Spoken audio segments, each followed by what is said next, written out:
પહેલા ગામડાની અંદર આવી બધી સુવિધા નથી, ગામડાની અંદર સ્કૂલ નથી, ભણવાની કોઈ સગવડો નથી, પણ લોકોને ગમતું નથી આવો બધો વિકાસ થાય, આવી બધી સંસ્થા બને, નિશાળો બને, સ્કૂલો બને, આપણા દીકરા દીકરી ભણી ગણીને વિદેશમાં રમવા જાય, અભ્યાસ અર્થે જાય.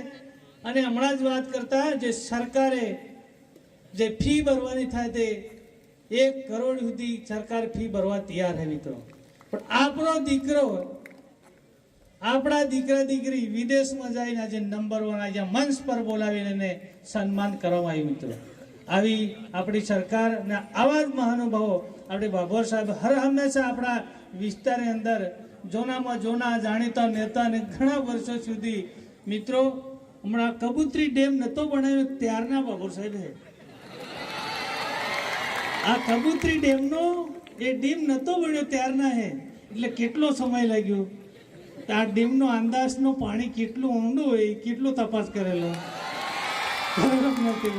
પેલા હમણાં આવીને કે આ ડેમનો આટલો પાણી, પણ તમે તો ખબર નથી ડેમનો દરિયો કેટલો મોટો હોય, દરિયામાં કઈ ડૂબી જાય, દરિયામાં કેવા મોટો માછ લે પછી હોય. એટલે બાબર સાહેબને એમ કે આ મહાન અનુભવીની બાત નહીં પડાય, બાત નહીં પકડાય. ઘણા બધા લોકો વિરોધ કરતા હોય, આમ કરતા હોય, પણ મિત્રો વિરોધ કરવા નથી. આખા દેશની અંદર, દાહોદની અંદર હર હંમેશા ખડે પગે રહીને રાત દિવસ મરણ હોય, લગ્ન હોય, બાકડા વિવાહ હોય, હર હંમેશા કાર્યક્રમ લોકાર્પણ હે, ઉદ્ઘાટન નિશાળ અરે હર હંમેશા આપણી પડખેરની સેવા કરે મિત્રો. આજે ખેડૂતોની પણ ચિંતા કરે, ખેડૂતોને પણ હવે સરકારે ચિંતા કરી. હમણાં જ વાત કરતા સાહેબ, આજે ખેડૂતોને કોણ ચિંતા કરતું? ખેડૂત ખેતી કરીને દીકરાને ભણાવી નતો શકતો.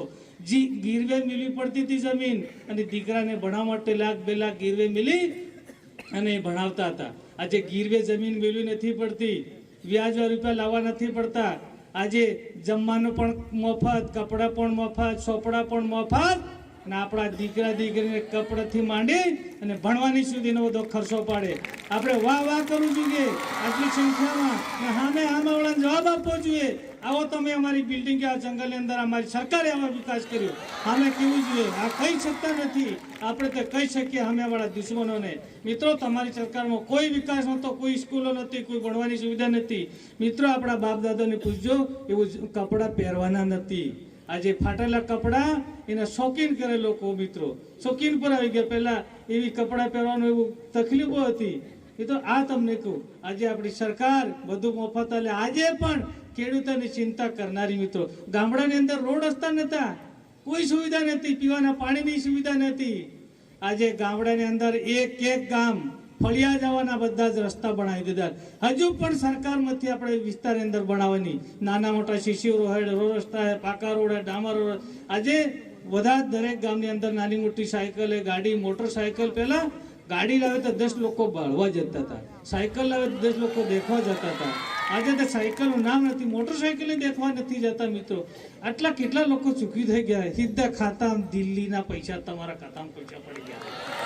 ખેડૂત કેટલો બધો આગળ આવી ગયો. ખેડૂત આજે ટેકનોલોજી, ગાયો રાખે, ભેંસો રાખે, તબેલા રાખે, ડેરીમાં દૂધ ભરીને પોતાના પરિવાર ગુજરાન ચલાવી મારે.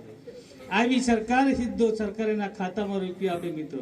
આ સરકારમાંથી આપણા હરેક જગ્યા, હરેક લાભ આજે પણ 7/12ની નકલની અંદર સીધા જે નિષ્ફળ ના પહોંચ્યા, સરકારે માવઠું પડ્યું ને નુકસાન ગયું, સીધા ખાતામાં પૈસા નાખ્યા. 8 20 નામર નકલમાં ઘણી વખતે સાહેબ હવે આટલા બધા પૈસા મેં તો બધા ખીચી લેવાના. સરકારે પૈસા આપણા નિષ્ફળના, એટલે કોઈ પણ હર હંમેશા આપણું નુકસાન હોય, કંઈ તકલીફ હોય, તે હર બિયારણ હોય, ટોટલી આપણે સરકાર આપણે મફત આવી. ત્યારે આજે આ નરેશભાઈને વક્તવ્યોમાં પણ કહેવાના છે, એ પુરવઠા મંત્રી પણ આજે ઠેઠ કોરોના મહામારીથી આજે બધા જ ગરીબો માણસોને મફત અનાજ આલે એયા મંત્રી આપણને કહેવાના છે કે એ આપણને આજ દિન સુધી દરેક રેશન કાર્ડ દીઠ બધાને મફત અનાજ આપે છે મિત્રો. આજે ખૂબ આટલી સંખ્યામાં કલેક્ટર સાહેબ, ડીડીઓ સાહેબ અને જિલ્લા પંચાયતના સભ્યોને, મારા વાલા પત્રકાર મિત્રોને પણ ભૂલી ગયા હતા, પણ આજે યાદ કરવું પડતું. આડું અવળું કર નાખીને એટલે હું વધારે એને માહિતી નહીં લાગતો, એનો જવાબ નહીં આવી આપણે. અહીંયા ભાષણમાં જે કીધું લઈ લેવાનું, કેમ કે ઉલટા ચૂલટી પૂછે ને કઈ અવળું બોલાઈ જાય. વરંડા સાહેબ જેવું થાય, એટલે પત્રકારને વધારે ભલાઈ નહીં કરવી, જે આમની કરી લેવાની. એટલે પત્રકારોને બધાને જયરામજી કંઈક ભૂલચૂક થાય તો માફ કરજો અને બધાના મારા ભાઈઓ બહેનોને જયરામજી ખૂબ ખૂબ ધન્યવાદ.